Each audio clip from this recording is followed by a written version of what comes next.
আজ আমি আমার প্রথম মাইক্রোগ্রিন গ্রোয়িং এক্সপিরিয়েন্স শেয়ার করতে যাচ্ছি। কিছুদিন আগে ওয়াটার অ্যান্ড প্ল্যান্ট একটি ফেসবুক আইডি থেকে আমি এই কিটটা সংগ্রহ করি। কিটের ভিতরে ইনক্লুড ছিল এই গ্রোয়িং মিডিয়াম ট্রে, কোকোপিট এবং ওয়াটার স্প্রেয়ার আর 4 ধরনের সিড দেওয়া ছিল। প্রথমে কোকোপিটটাকে ভিজিয়ে রাখতে হবে ওভারনাইট একদিন। তারপর এই টেক্সচারটা এরকম ঝরঝরে টাইপের হয়ে আসলে ট্রের উপরের অংশে এটাকে ইভেনলি ছড়িয়ে দিতে হবে।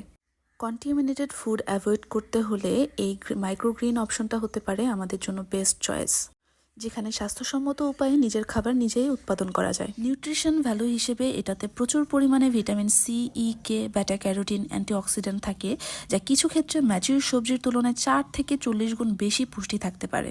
আমি প্রথমে লাল শাকের যে বীজটা থাকে সেটা নিয়েছিলাম এবং ইভেনলি ছড়িয়ে দিয়েছিলাম।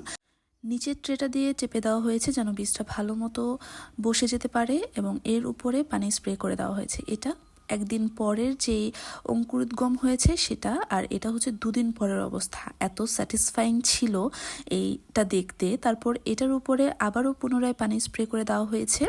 এরপর এটাকে স্পেস দেওয়ার জন্য এভাবে উল্টো দিক থেকে ঢেকে দেওয়া হয়েছে। খোলার পর এতটুকু বড় হয়েছে। এবার এই ট্রেটা নিচের দিকে চলে যাবে এবং এটাতে কিছু পানি দেওয়া হবে। ফাইনালি 5 থেকে 7 দিন পর এটা খাওয়ার উপযোগী হয় এবং আজকে আমি এটা হারভেস্ট করেছি। এটা আমি খেয়েছি অমলেটের সাথে। Finally accomplished with intense satisfaction.